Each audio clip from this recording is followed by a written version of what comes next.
오늘도 하나님의 은혜와 평강이 저와 여러분에게 넘치기를 바랍니다. 오늘도 명절을 통해서 지방에 내려가 있는 우리 사랑하는 성도들까지도, 그리고 이 말씀을 유튜브를 통해서 그리고 TV를 통해서 전 세계에서 듣는 분들에게도 같은 은총이 넘치기를 축원드립니다. 사도행전 10장 24절로 33절을 통해서 고넬료 가정의 은혜라 하는 제목으로 함께 은혜를 받고자 합니다. 기독교는 은혜의 종교라고 말합니다. 여러분, 다른 종교인들은 돌을 닦고 수양하고 고행하고 아무리 노력을 해도 은혜 받았다 이 소리는 안 합니다. 우리 믿음의 사람들이 우리 교회는 은혜 충만해, 아무개 장로님은 은혜 넘쳐, 오늘 찬양대가 세계적인 수준의 은혜로운 찬양을 드렸어, 이렇게 은혜라는 단어를 쓰게 되어 있습니다. 하나님께서 주시는 모든 은총, 하나님 주시는 모든 축복을 가리켜서 은혜라 이렇게 말합니다. 그러한 은혜는 땅에서 오는 것이 아니라 하늘에서부터 옵니다.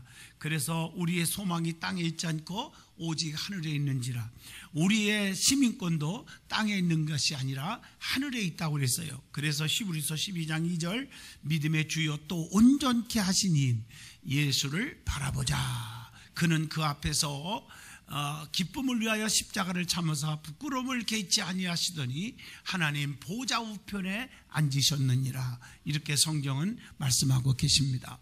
하나님께서 하늘에서부터 우리에게 물 붓듯이 폭포수와 같이, 장대비와 같이 영적인 복, 정신적인 복, 물질적인 복, 건강해지는 복 등등을 다 주실 줄로 믿습니다.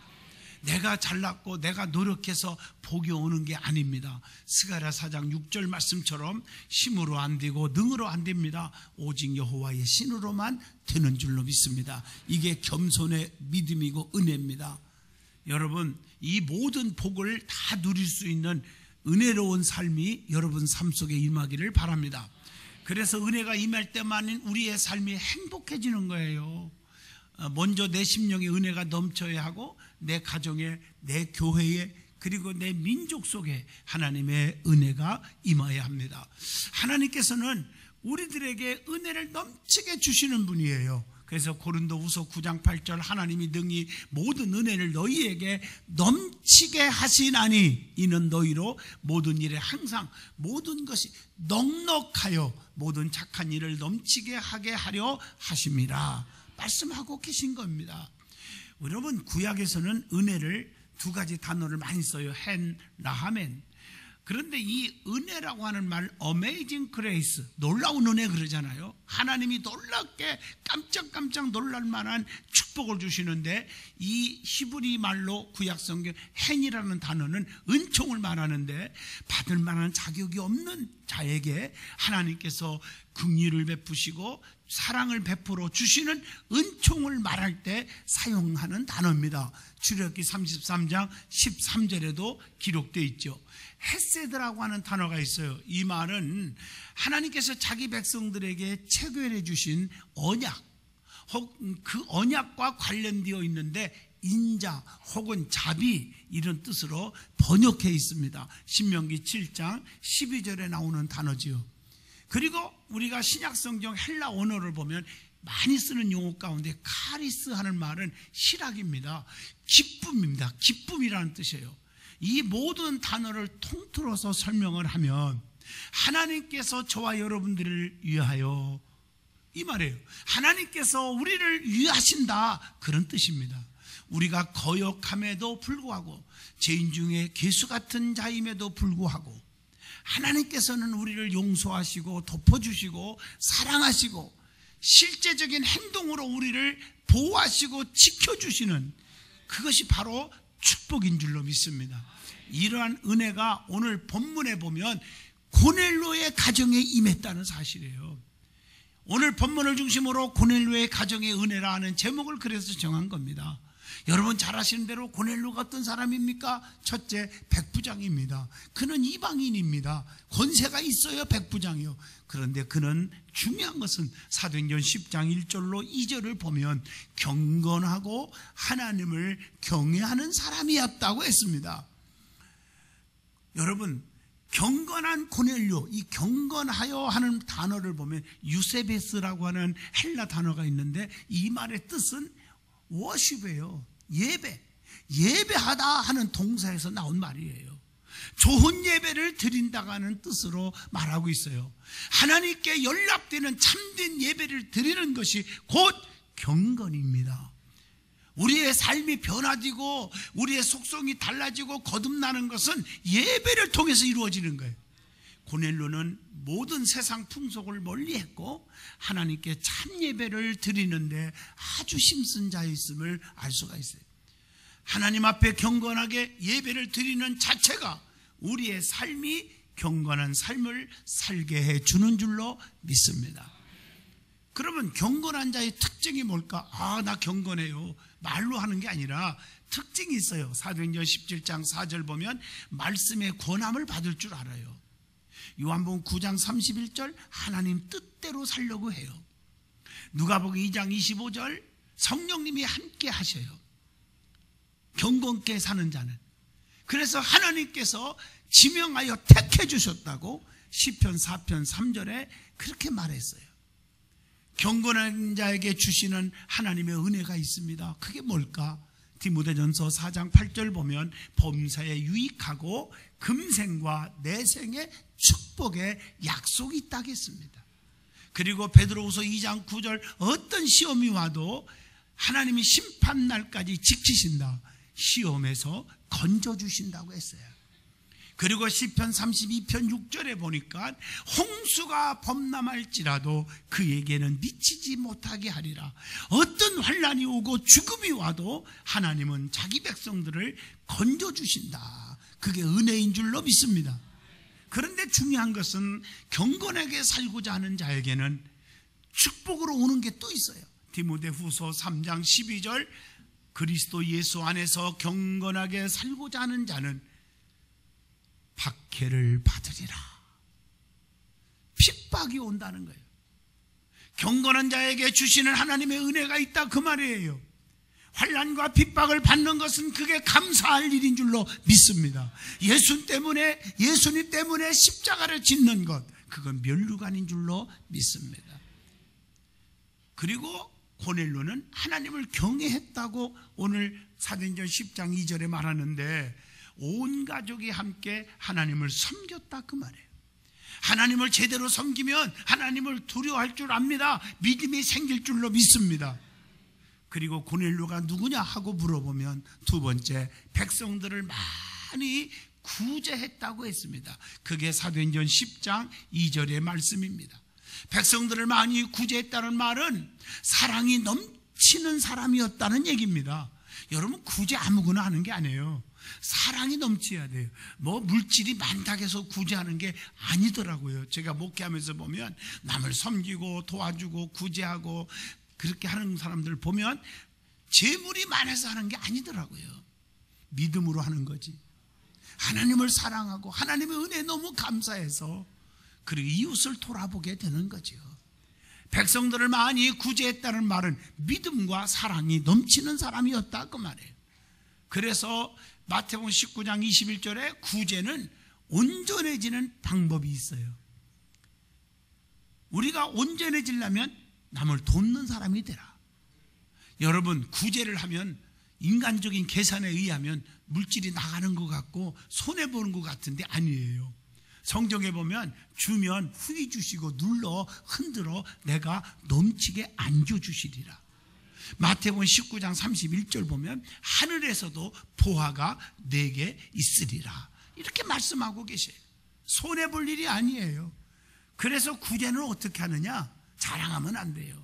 마태복음 6장 3절로 4절 구제할 때 오른손이 하는 것을 왼손이 모르게 하여 내 구제함을 은밀하게 하라. 은밀한 중에 보시는 너희 아버지께서 갚아주시리라. 은밀하게 해야 돼요. 그리고 구제는 진실해야 돼요. 성실함으로 해야 돼요. 목적의식 갖고 하면 안 돼요. 로마서 12장 8절의 말씀이죠. 그리고 구제는 나눠주기를 좋아하는 것에서부터 생겨난다는 것, 디모데전서 6장 18절입니다. 그래서 가만히 보면 남에게 인색하지 않고 주기를 좋아하는 자들이 항상 남을 섬겨요. 우리가 받는 것도 중요하지만 나눠주는 것이 얼마나 중요한지 마태복음 7장 12절에 보면 대접을 받고자 하는 대로 너희도 남을 대접하라. 이것이 율법이요 선지자니라 라고 말씀하고 계십니다. 구제는 자원하에서 또한 하는 거예요. 억지로 하는 게 아니에요. 고린도후서 8장 3절로 4절의 말씀입니다. 하나님은 우리가 정말 기도하고 구제하는 거 다 기억하신대요. 사도행전 10장 31절 보면 고넬료야, 하나님이 네 기도를 들으시고 네 구제를 기억하셨다 이렇게 말하고 있어요. 사람은 몰라줘도 하나님은 다 알아주는 거예요. 하나님은 다 보고 계신 거예요. 하나님은 이 구제하는 것을 기억하시고 계신다는 거예요. 저희 교회가 그래서 힘들어도 저부터 시작해서 온 성도들이 의무적으로 구제 헌금 하잖아요. 1% 구제위원회가 있잖아요. 수입의 1%를 다 구제하라는 거예요. 11조 하는 날 11조의 11조가 1%입니다. 그래서 구제헌금을 다 여러분 하고 있지 않습니까? 그걸 모아서 어려운 자들, 소외계층들을 믿음으로 돕고 있는 줄로 믿습니다. 이게 하나님의 명령이에요. 너희는 고아와 과부를 돌보라고 말씀하고 계십니다. 자, 세 번째, 고넬료는 항상 기도하는 사람이었어요. 사도행전 10장 2절에 하나님께 항상 기도하더니, 여기서 항상이란 말, 슬플 때나 기쁠 때나 형통할 때나 불통되질 때나 부할 때나 가난할 때나 기분이 내킬 때나 기분 내키지 않을 때나 어떤 상황에 부닥쳐도 우리는 쉬지 말고 기도하여야 합니다. 기도는 계시록 8장 4절 보니까 하나님 앞으로 올라가는지라, 하나님께 올라가는 것이 기도래요. 여러분의 소원이 하늘로 올라가는 거예요. 하나님은 그래서 그 올라간 기도를 다 들으시고 기도하는 자들을 다 하시고 축복하시는 거예요. 나훔서 1장 7절에 그렇게 말하고 있습니다. 그래서 에베소 6장 18절 성령 안에서 무시로 기도하라고 가르쳐주고 있습니다. 그리고 기도는 누가복음 22장 44절에 형식적으로 기도하지 말고 간절히 기도하라. 예수님처럼 땀방울이 핏방울 되도록 기도한 것처럼 기도하라는 거예요. 네 번째로 고넬료는 칭찬 듣는 사람이었습니다. 사도행전 10장 22절입니다. 저와 여러분은 칭찬 듣는 성도가 되기를 바랍니다. 성령이 충만하여 칭찬을 듣는 사람이라고 사도행전 2장 47절 그랬더니 구원받는 자들이 날마다 더해 가더라. 많은 성도들 앞에 인정받는, 끼리끼리 몇 명이 인정받는 엉터리 신자가 아니라 전 성도들이 야, 저 사람은 모델이야, 기도의 모델이야, 섬김의 모델이야, 겸손의 모델이야, 이런 자들은 다 하나님이 다 보상해 주셔요.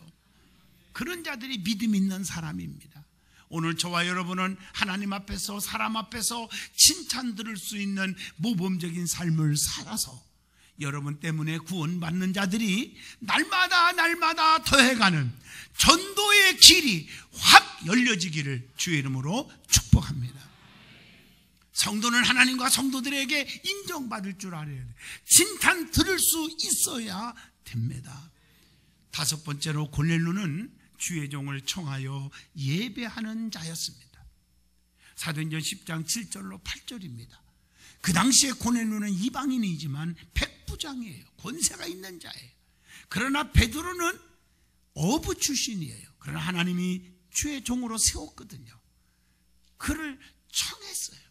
예배하기를 원했어요. 얼마나 아름다워요. 그리고 고넬료는 순종의 사람이에요.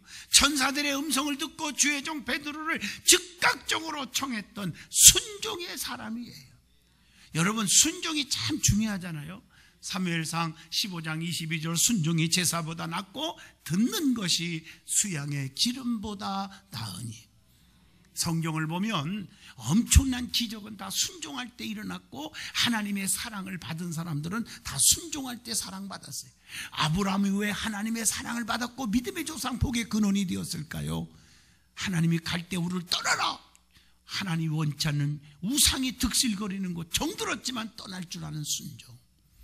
이삭을 드려라. 믿음으로 드리러 갔던 순종. 순종은 기적이 일어나요. 열왕기하 5장 14절 요단강 7번 목욕하라 말씀에 순종했던 나만 장군 죽을 병에서 살아났습니다. 여호수아 6장 20절 7바퀴 돌으라. 이해가 안 되지만 여리고성을 7바퀴 돌을 때 무너졌습니다. 노아의 8 식구 방주 만들어라. 사람들이 손가락질해도 튼튼히 만들어서 8 식구는 창세기 6장 22절 다 구원받은 줄로 믿습니다.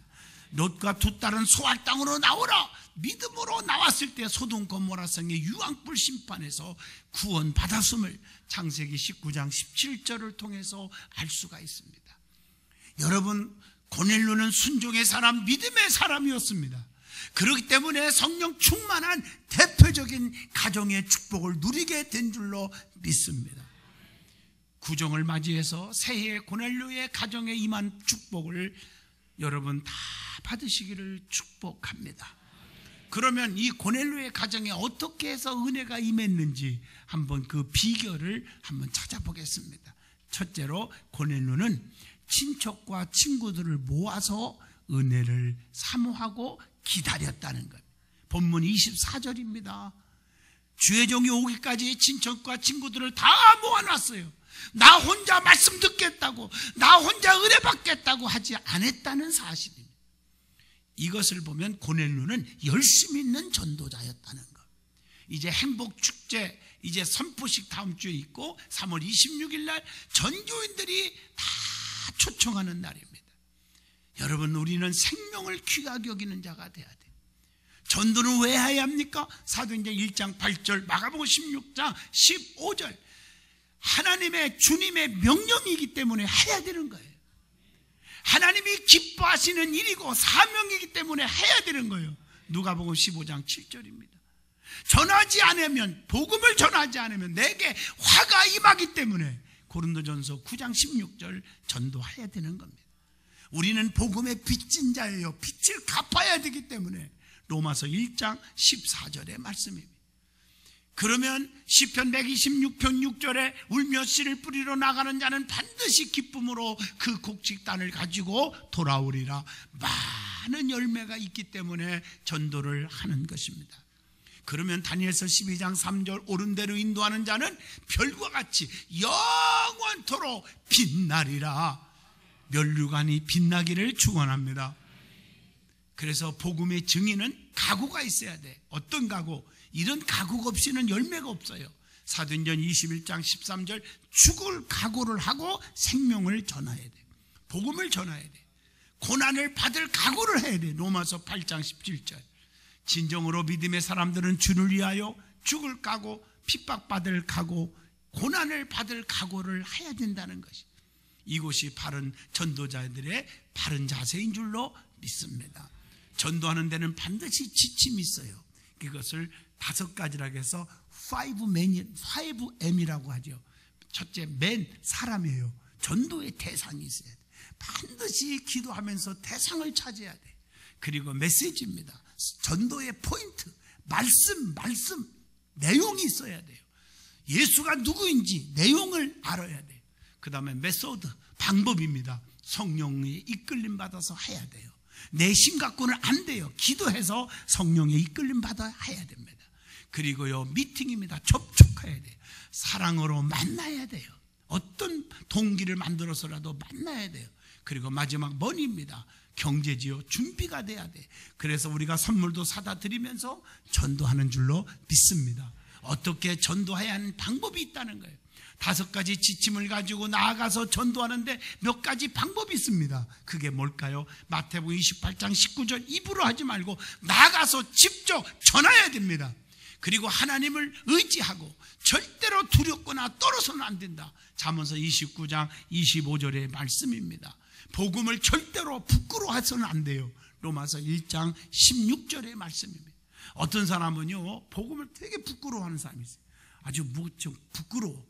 그래서 성경책을 가지고 교회 와도 이렇게 감추고, 그게 뭐냐고 그러니까 내가 다 봤는데도 그런 거 있어요. 어디 가요? 그런 데 가요. 여러분도 웃고 있잖아요. 하나님도 웃을 거예요. 그게 복음이 이렇게 부끄러워요? 그리고 누가복음 18장 11절로 12절에 바리새인들처럼 교만하지 말고 세리와 같이 겸손해. 제가 이렇게 목회를 하면서 보면요, 여러분 겸손하고 은혜를 사모하는 사람은요, 고넬료 가정같이 사모하면요, 주의 종이 말씀 딱 한마디만, 딱 1분만 딱 전하고 깊은 소리만 나도 은혜가 넘치고 감격의 눈물을 흘립니다. 교만이 오고 마음이 강팍하고 그런 자들은 어떤 말씀을 들어도 다들 울고 은혜 받는데 자기만 맹성맹성한 사람들이 있습니다. 오늘 여러분 예배의 자세가 너무 중요합니다. 저는 이번에 고만호 목사님 심무하는 여수 음팍교회 한 4,000명 모여요. 새벽 기도가 막 그냥 꽉 찼어. 성전에 찬양대가 꽉 차고. 그러면서 이번에 3번째 집회를 했는데 얼마나 은혜를 받았는지. 내년 1월 마지막 주간에 4차 집회 또 잡혔어요. 성도들이 울고, 그 많은 성도들이, 그러니까 교회가 막 부흥하고 성도들이 축복을 받고, 그 감격이 지금 내 머릿속에 지워지지를 않아요. 여러분, 고넬료는 예배의 바른 정신을 가진 자였다는, 가까운 친구들과 친척들을 모아놓고 예배를 준비했습니다. 얼마나 말씀을 사모하면 그렇게 준비했겠어요. 신앙생활은 나 혼자 해서는 안 됩니다. 함께 하여야 합니다. 너희는 강건하여 데려다가 내 집을 채우라고 누가복음 14장 23절에 명령하고 있습니다. 예배는 하나님을 경외하는 주님의 백성들이 찬양과 고백과 기도와 감사로 존귀와 영광을 하나님께 돌리는 것입니다. 하나님의 영광 받으세요. 구원의 기쁨과 하나님의 축복을 함께 나누려고 하는 감격이 있는 자는 절대로 혼자 나올 수가 없는 것입니다. 어떤 부인이 남편을 전도하기 위해서 기도합니다. 한 번은 남편이 말을 안 들으니까 새벽에 일찍 일어나가지고 남편 신발 한 짝을 딱 들고 새벽 기도를 왔어요. 아버지 기도를 하는데 기도불이 붙으니까요, 아주 아침 10시까지 그냥 집에 안 가고 붙잡고 있었대요. 남편이요, 항상 부인이 새벽 기도 갔다 와서 깨워줬는데 깨우지를 않으니까 일어나 보니까 10시가 된 거예요. 아이고 직장 늦었네, 어떻게 하면 좋아. 밥도 굶고 그저 신발 신으려고 하니까 한 짝밖에 없는 거예요. 그걸 한 짝 신고 깨금질 해가지고 새벽 기도 사는 걸 알고 교회 와서 보니까 난 부인이 앞에 앉아서 울고 무슨 초상 난 것 같아. 아버지 우리 남편을 용서하시고, 우리 남편 절대로 암에 안 걸리게 하시고, 우리 남편 교통사고도 없게 하시고, 세계적인 인물 만들어 주시고. 아마 남편이 올 줄 알고 큰 소리를 했는지는 몰라도 그 기도를 듣고 남편이 얼마나 감동을 받는지. 어머나 우리 마누라가 이렇게 나를 사랑하네. 그래서 새벽 기도 가는구나. 그런데 남편이 자존심이 있으니까 그냥 신발을 탁 뺏어가고 도망가면서, 여보 다음 주부터 교회 같이 나가면 되잖아, 늦었어, 이러고 가더래요. 아멘이 어디 소풍 가졌어요? 천도는 그렇게 하는 거예요. 두 번째, 고넬료는 주의 종을 최고로 존경하는 믿음의 자세로 맞이했다는, 이 주의 종을 존경하는 게 중요해요. 25절입니다. 고넬료는 주의 종 베드로에게 최고의 경의와 찬사를 표시한 거예요. 그 당시 로마 제국의 고급 장교였지만 속국인 무명 인사인 베드로의 발 앞에, 어부 출신 앞에 엎드려 절하면서 맞이했다는 사실. 이런 겸손이 없이는 은혜가 안 되는 거예요. 여기서 주는 몇 가지 교훈이 있죠. 신명기 21장 5절, 주의 종을 존귀 여겼다는 것 중요하죠. 하나님이 택했기 때문에 귀하게 여겨야 한다고 신명기 21장 5절에 말했지 않습니까? 다윗이 나단 선지자의 말을 듣고 눈물로 침상적시며 회개할 때 왕중왕으로 삼아 주셨음을 사무엘하 12장 13절에도 말합니다. 사울은 주의 종을 우습게 여기고 교만하여 주의 종이 해야 할 제사를 자기가 하여 하나님으로부터 버림받고 죽어버렸음을 사무엘상 13장 9절, 사무엘상 13장 13절로 14절까지 나옵니다. 사울왕과 다윗왕의 대조적인 얘기죠. 그리고 자존심, 체면, 권위주의 모두 버렸다고 하는 사실입니다. 그러니까 발 앞에 절했죠, 고넬료가. 여러분, 이것이 은혜 받는 비결인 줄로 믿습니다. 베드로는 고넬료를 일으켜 세웁니다. 본문 26절에 일어나라, 나도 사람이라. 베드로도 참 겸손하지요. 나도 사람이니까 일어나라. 주의 종도 또 권위를 세워서는 안 되겠죠. 또 나도 사람이다. 주의 종도 인간인 것을 알아야 합니다. 여기서 주는 교훈이 참 많잖아요. 여러분, 사도행전 14장 14절로 15절에 바울과 실라도 같은 태도를 취한 것을 아잖아요. 요한계시록 22장 9절 보면 경배하려던 사도 요한에게도 천사도 같은 태도를 취했습니다. 정말 아름다운 장면이 아닐 수 없습니다.